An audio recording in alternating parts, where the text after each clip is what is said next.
নমস্কার, সুরজিৎ মান্না ক্রিয়েশনস চ্যানেলের পক্ষ থেকে তোমাদের সবাইকে সুস্বাগতম।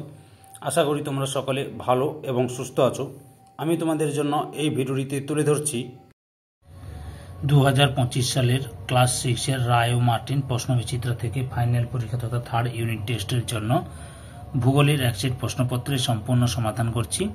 তার আগে তোমাদের কাছে অনুরোধ, তোমরা ভিডিওটি না টেনে পুরোটা দেখো। ভিডিওটি কেমন লাগলো কমেন্ট করে জানিও, ভিডিওটিতে লাইক দাও এবং শেয়ার করো, এবং চ্যানেলে নতুন হলে চ্যানেলটিকে সাবস্ক্রাইব করে চ্যানেলের সঙ্গে যুক্ত হয়ে যাও, কারণ তোমরা আমার এই চ্যানেলের মাধ্যমে ক্লাস 6 রায় ও মার্টিন প্রশ্নবিচিত্র থেকে 2025 সালের থার্ড সামেটিভ ইভ্যালুয়েশনের জন্য ভূগোল, ইতিহাস, বাংলা, পরিবেশ ও বিজ্ঞান এই 4টি বিষয়ের সমাধান পাবে। এখন আমি তোমাদের সামনে ভূগোলের এক সেট প্রশ্নপত্র সম্পূর্ণ সমাধান করছি। 317 নম্বর পেজের 8 নম্বর মডেল সেট হেয়ার স্কুল, এই স্কুলের প্রশ্নপত্রের সেটটি সম্পূর্ণ সমাধান করছি। এর আগে আমি 1 থেকে 7 নম্বর স্কুল আলোচনা করে দিয়েছি। তোমরা ওই ভিডিওগুলো দেখতে চাইলে আমার চ্যানেলের প্লে লিস্টে গিয়ে দেখে নাও, না হলে এই ভিডিও ডিসক্রিপশনে তার লিঙ্ক দেওয়া আছে, ওখানে ক্লিক করে দেখে নিতে পারো। প্রথমে রয়েছে প্রদত্ত ভারতের রেখা মানচিত্রে বিষয়গুলি উপযুক্ত প্রতীক ও নাম সহ চিহ্নিত করো। রয়েছে হিমালয়ের দক্ষিণতম পর্বতমালা, এটা শিবালিক হবে। দক্ষিণ ভারতের দীর্ঘতম নদী গোদাবরী। মালাবার উপকূল, ক্রান্তীয় অতি আর্দ্র জলবায়ু, উপকূলীয় ম্যানগ্রোভ অরণ্য। ম্যাপ পয়েন্টিং দেখাচ্ছি, তোমরা পুরো ভিডিওটি লক্ষ্য করো। হিমালয়ের দক্ষিণতম পর্বতমালা শিবালিক, লক্ষ্য করো, শিবালিক দেখাচ্ছি তোমাদের।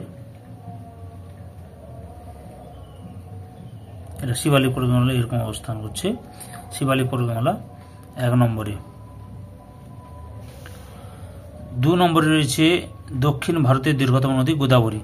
এই যে গোদাবরী নদী এখান থেকে শুরু হবে, পরপর গিয়ে বঙ্গোপসাগরে গিয়ে পড়েছে। আর নদীটা যে দিকে প্রবাহিত হয়েছে সেই দিকে তীর চিহ্ন দিয়েছি।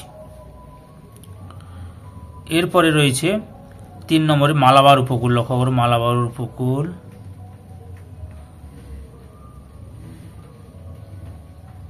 এই যে মালাবার উপকূল দক্ষিণ ভারতের, এটা হচ্ছে ভারতের পশ্চিম উপকূলে মালাবার উপকূল, কেরালায় অবস্থিত মালাবার উপকূল। এটা কত নম্বরে? 2 নম্বরে না 3 নম্বরে? 3 নম্বরে। আচ্ছা, এটা 2 নম্বরে, এটা 2 নম্বরে, এটা 3 নম্বরে। 4 নম্বরে রয়েছে ক্রান্তীয় অতি আর্দ্র জলবায়ু, লক্ষ্য করা হয়েছে এখান থেকে ক্রান্তীয় অর্থাৎ পশ্চিমঘাট পর্বতের পশ্চিম ঢালে, পশ্চিমঘাট পর্বতের পশ্চিম ঢালে হচ্ছে ক্রান্তীয় অতি আর্দ্র জলবায়ু লক্ষ্য করা যায়। বুঝতে পেরেছো তোমরা পুরোটা? সঙ্গে মালাবার উপকূলও থাকবে, বুঝতে পেরেছ? এটা হচ্ছে আর্দ্র অতি ক্রান্তীয় জলবায়ু। 5 নম্বরে রয়েছে উপকূলীয় ম্যানগ্রোভ অরণ্য। চলে যাও উপকূলীয় ম্যানগ্রোভ অরণ্য, সুন্দরবন দেখাবো আমরা। এই সুন্দরবন, এটা ম্যানগ্রোভ উপকূলীয় ম্যানগ্রোভ অরণ্য 5 নম্বরে। ম্যাপ পেন্টিং দেখলে 2 দাগে সঠিক উত্তরটি নির্বাচন করো। প্রথমে রয়েছে বৃহত্তম অক্ষরেখা হলো অপশান বি তে নিরক্ষরেখা। 2 নম্বরে উভয় মেরু হলো অপশান ডি তে বিন্দু। 3 নম্বরে সূর্য পূর্ব থেকে পশ্চিমে আপাতভাবে সরে যাওয়াকে বলে অপশান বি তে দৈনিক আপাতগতি। 4 নম্বরে আন্তর্জাতিক তারিখ রেখা অঞ্চলে অনুসরণকারী রেখা হলো অপশান বি তে 180 ডিগ্রি দ্রাঘিমা রেখা।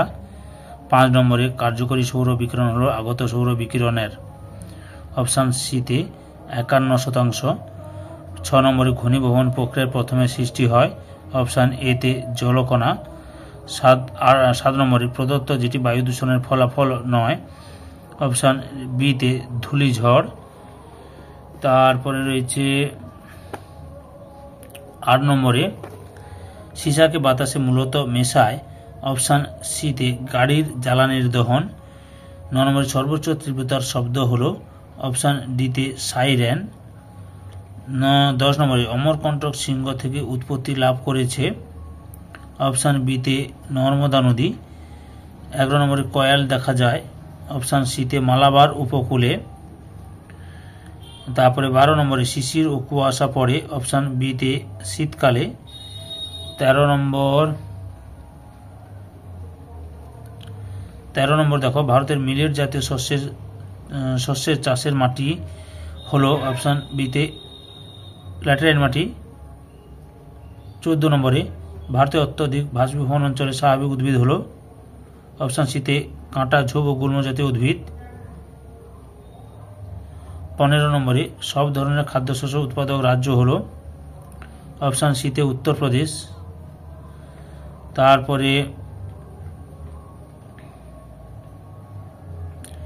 16 নম্বর পাট চাষ ভালো হয় অপশান বিতে পলি মাটিতে। আর 17 নম্বর ভারতের বৃহত্তম আদিবাসী গোষ্ঠী হল অপশান এতে গন্ড। 18 নম্বর মানচিত্রে অপরিহার্য উপাদানগুলির সংখ্যা হল অপশান ডিতে 4টি।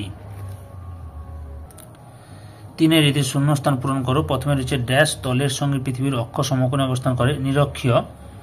2 নম্বর পৃথিবীর অক্ষ কক্ষতলের সঙ্গে ড্যাশ কোণে হেলে আছে 66.5 ডিগ্রি কোণে হেলে আছে। 3 নম্বরে রাতের বেলায় পৃথিবী থেকে মহাকাশে ফিরে যাওয়া তাপকে ড্যাশ বিকিরণ বলে, পার্থিব বিকিরণ বলে। বির দাগে বাম দিকে সঙ্গে ডান দিক মিলিয়ে লেখো। অধিক উষ্ণতার প্রসর, বিতে চরম ভাবাপন্ন জলবায়ু, গ্রিনহাউস গ্যাস, বিশ্ব উষ্ণায়ন, সর্বনিম্ন তীব্রতাযুক্ত শব্দ, শুনতে পাওয়া শব্দ।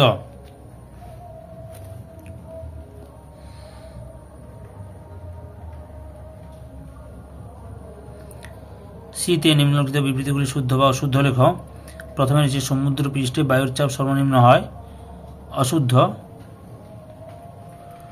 2 নম্বর শিবালিক ও হিমালয়ের মাঝে 2 উপত্যকা অবস্থিত, শুদ্ধ। 3 নম্বর পশ্চিমের মরু অঞ্চলে নদীগুলি সমুদ্রে পৌঁছায় না, শুদ্ধ।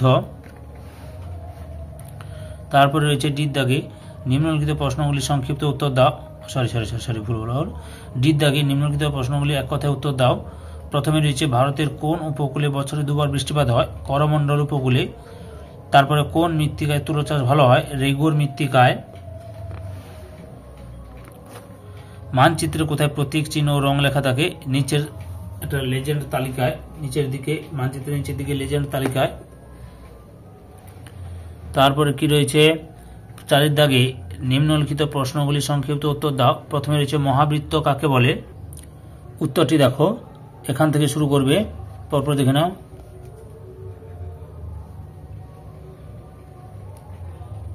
এতটা পর্যন্ত লিখবে। 2 নম্বরে স্থানীয় সময় ও প্রমাণ সময় কাকে বলে, 2 নম্বরে পশ্চিমী ঝঞ্ঝা কাকে বলে, উত্তরটি দেখো, এখান থেকে শুরু করে এতটা পর্যন্ত লিখবে। পরের প্রশ্ন, শব্দ দূষণ রোধ করার 2টি পদ্ধতি উল্লেখ করো, উত্তরটি দেখো, এই যে পরপর দেখে নাও শব্দ দূষণ রোধ করার পদ্ধতিগুলো, সবগুলো দেখাবো না, এই যে কোনো 2টি তো লিখতে হবে না।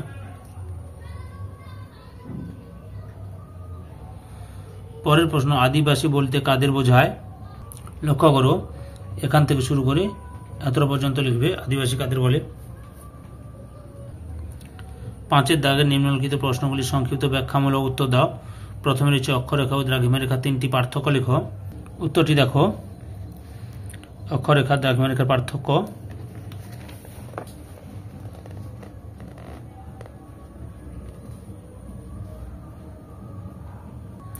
পরের প্রশ্ন, স্থানীয় সময় ও প্রমাণ সময় কাকে বলে, স্থানীয় সময় দেখো, লক্ষ্য করো, এখান থেকে শুরু করবে।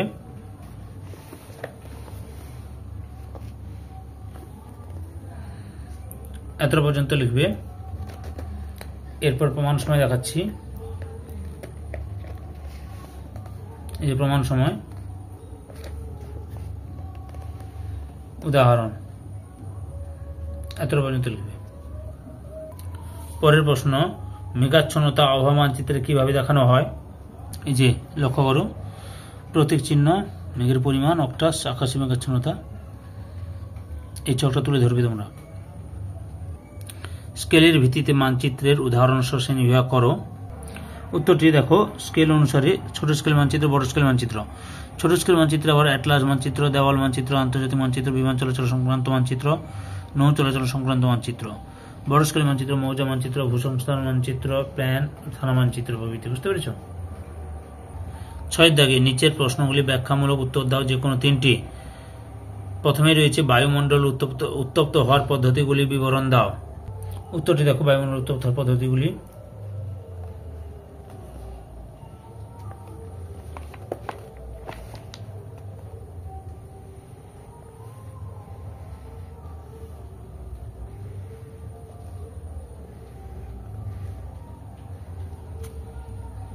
উত্তরে লিখবে। উষ্ণতার প্রসর কাকে বলে? এই উষ্ণতার প্রসর এখান থেকে এতটা লিখবে। পরের প্রশ্ন লক্ষ্য করো, ভূপ্রাকৃতিক বৈচিত্র্য অনুসারে ভারতের ভূপ্রাকৃতিক শ্রেণী বিভাগ করো, যে কোনো একটি বিভাগের বৈশিষ্ট্য লেখো। এখান থেকে শুরু করবে।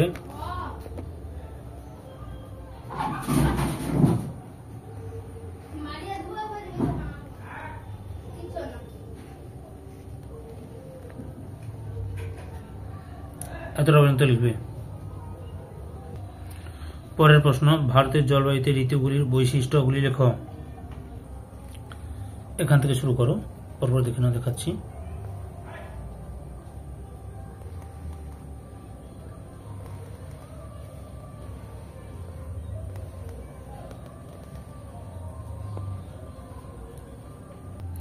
তোমাদের 2 নম্বরের, 3 নম্বরের এবং 5 নম্বরের প্রশ্নের উত্তরগুলো রায়ান মার্টিন সহায়িকা বই থেকে দেখাচ্ছি। এছাড়াও 5 নম্বরের প্রশ্নের উত্তরের সাজেশন ভিত্তিক প্রশ্নগুলির উত্তরের লিঙ্ক এই ভিডিও ডেসক্রিপশনে দিয়ে দেবো, ওখানে ক্লিক করে দেখে নিতে পারো। এত পর্যন্ত লিখবে। পরের প্রশ্ন, ভারতের মৃত্তিকার শ্রেণীবিভাগ করো, যে কোনো 2টি মৃত্তিকার সংক্ষিপ্ত বিবরণ দাও। লক্ষ্য করো, এখান থেকে শুরু করবে।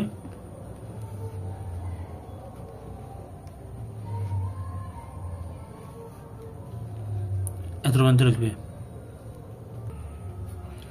5 দাগে, ভারতের 2টি প্রধান খাদ্যশস্যের উৎপাদনের অনুকূল জলবায়ু ও মৃত্তিকার বৈশিষ্ট্য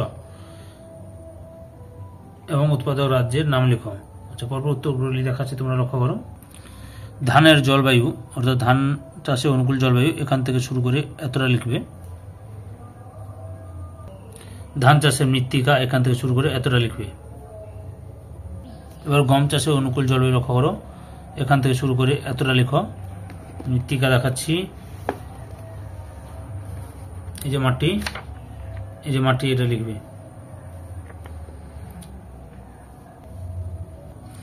ধান উৎপাদক রাজ্য এবং গম উৎপাদক রাজ্যগুলির নাম লক্ষ্য করো।